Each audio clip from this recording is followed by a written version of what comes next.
There are two types of diabetics. One is called type 1 diabetic, which is a absolute deficiency of insulin. People are born, usually it's an autoimmune disease with a reduction of insulin, and therefore it has to be replaced externally. And most people with type 1 diabetes have to be on insulin.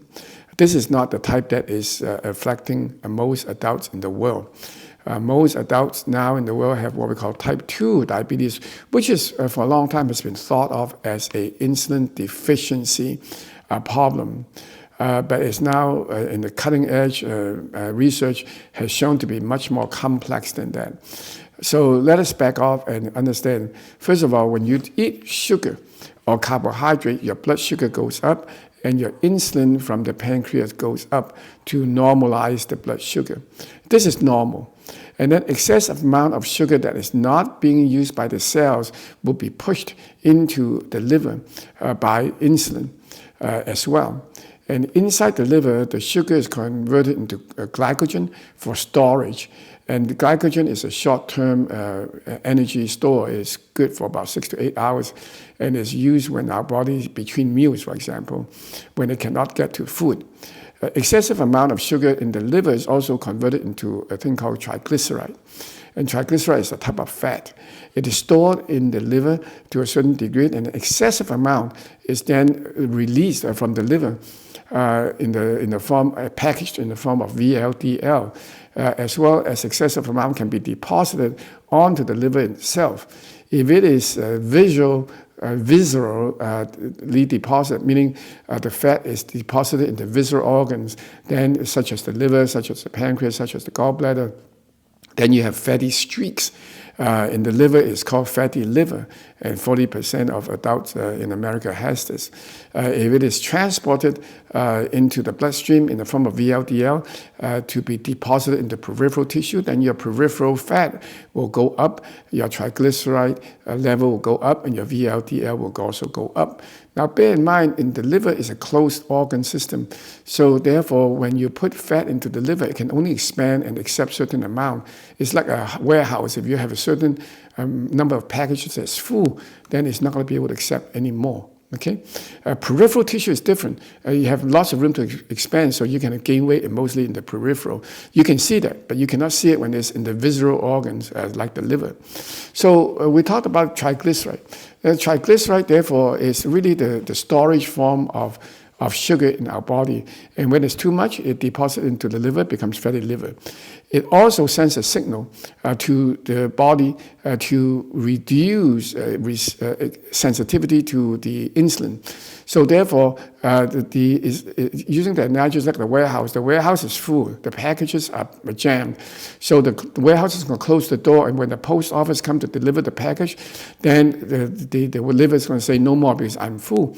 And this is called insulin resistance. It's telling the messenger, which is insulin, that it cannot accept anymore. So what happens? The insulin is not able to bring the sugar into the cell, which is the liver, and therefore the sugar becomes in the peripheral tissue, in the blood, and is not being put into liver. And when you measure the blood sugar, it's going to be high. And then you'll be told that you are either normal, if your fasting blood sugar is in the 80-90 range, or if you're 100 to 110, you're pre-diabetic. If you are too high, then you'll be labeled as diabetes. A1C normal is under 5.5, 5.6. If you get to between 5.8 to 6 is pre-diabetic or thereabouts. And if once you get about 6.5, you're considered a diabetic. So we are using blood sugar as a determinant. But the underlying problem is not insulin. Insulin is just a messenger to bring the sugar into the liver. The real problem is that the liver is jammed. And the liver is jammed because the triglycerides fill up the space, and it causes the liver to be packed, and therefore the liver becomes resistant to insulin. And that's why you hear this term insulin resistance is from the liver's perspective. Of course, when you have insulin resistance, not only does your blood sugar goes up, your blood VLDL also goes up, because the liver is then trying to bring the triglyceride out of the liver into the cells for deposit. And then the body has more sugar in the bloodstream all around. So when you look at diabetes, is it really a problem with insufficient insulin, or is it really a problem of too much insulin secreted by the pancreas but not accepted by the liver?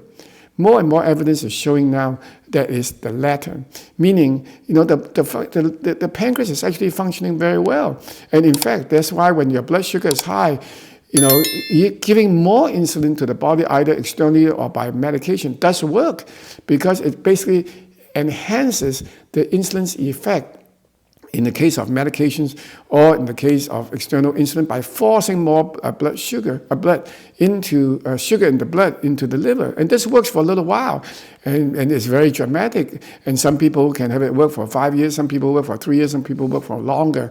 But overall, that doesn't solve the problem. The problem is not that the insulin is not being made enough by the pancreas, as in type 1 diabetes. In type 2, the pancreas is actually oftentimes in what we call a hyperinsulinemia state. The pancreas is making too much insulin, but it's no use to make more insulin because the resistance and the sensitivity is not there. So the blood sugar continues to stay up.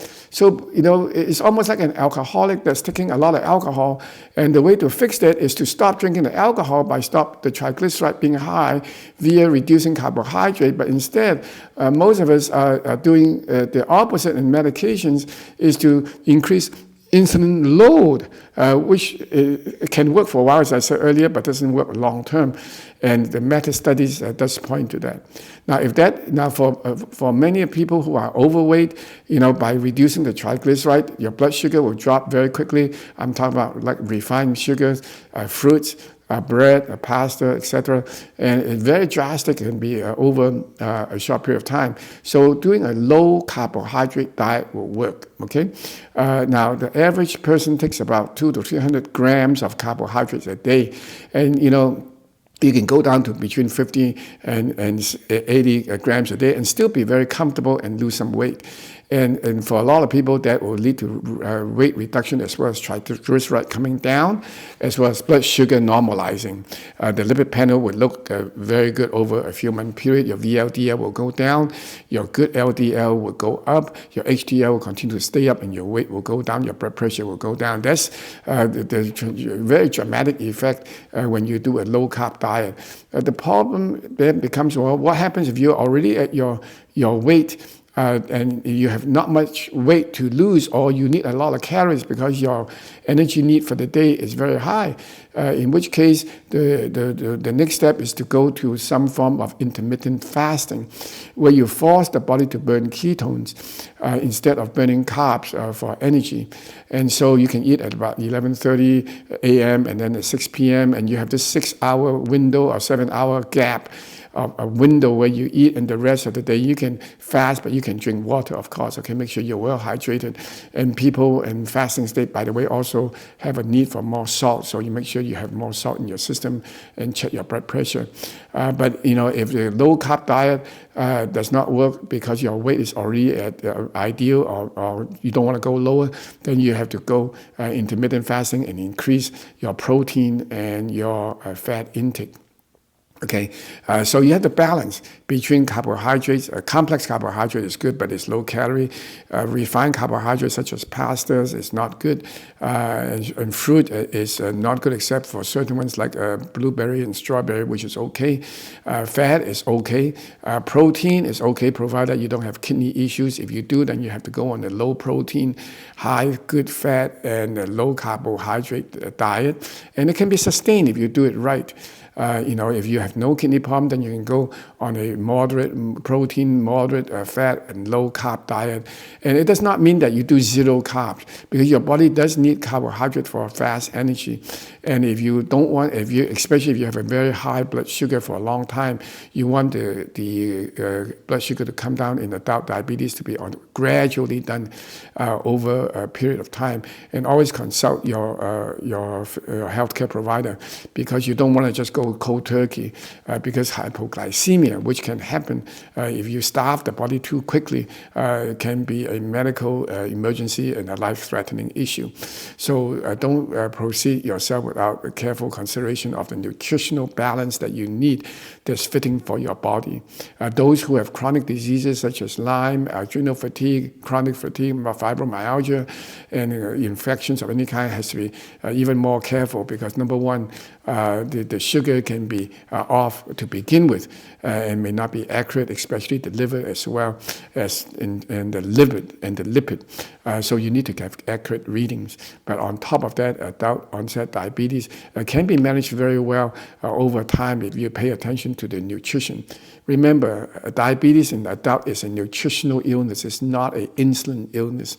So fixing it by insulin is not necessarily the best idea, although sometimes it can be helpful for short term. Ultimately, you get to the root. The root is sugar, and sugar from the food in the form of carbohydrate. Okay?